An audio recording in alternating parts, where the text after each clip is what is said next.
Hey everyone, Mortgage Nerd here. Gonna nerd out with you on these rates. So, boy was I scared last week. Last week, I came out and I brought this video. I said, look how awesome these technicals are. Look how we get right to the Fibonacci levels, right to the moving day averages, and then it stops and we bounce back. Well, guess what? Very next day, everything that I said fell apart.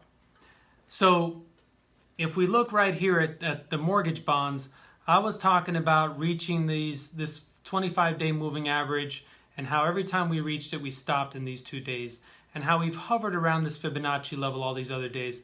Then all of a sudden on July 10th, boom, it crashed under. What's more important though is not so much what happened with the mortgage bonds that really scared me. July 10th, I was locking a bunch of people. So if we go to the 10-year Treasury and we look at what's going on there, what we're going to see is the 10-year Treasury continue to stay around this level of resistance. We talked about it last week, broke all the way down. I was like, man, if we get below this Fibonacci level, it's going to be great for rates. Then all of a sudden we came up, we sat here, wasn't worried.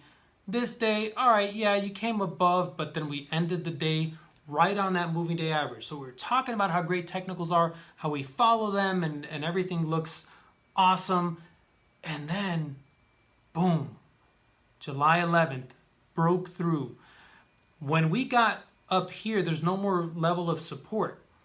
So the next level of support is all the way up here. Remember, treasuries going up means interest rates going up.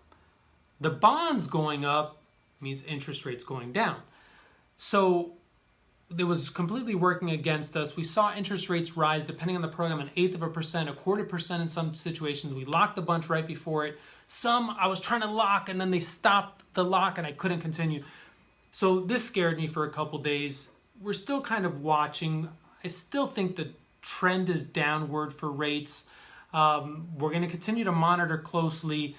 But you see here the treasuries went down the last couple days, which is good. We'll go back to the mortgage bonds as well to see where they're going now. Overall, we're okay.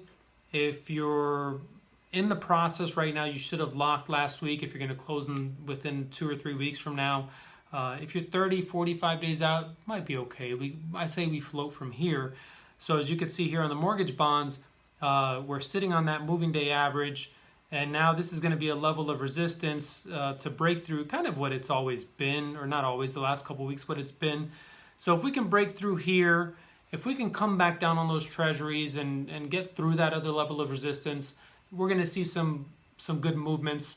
Overall, the trend is that downward escalator with the kid with a yo-yo going up and down as we go along. So hopefully we see some progress and we get things better, at least for our industry. Until then, we'll continue to nerd out here. Some friends of mine said, where are your glasses? When I was doing a presentation last week, I said, I'll carry them around a little bit more from now on. And wait till you see some other characters that are coming out. You'll enjoy those too. Phil Stevenson, Mortgage Nerd. Thanks.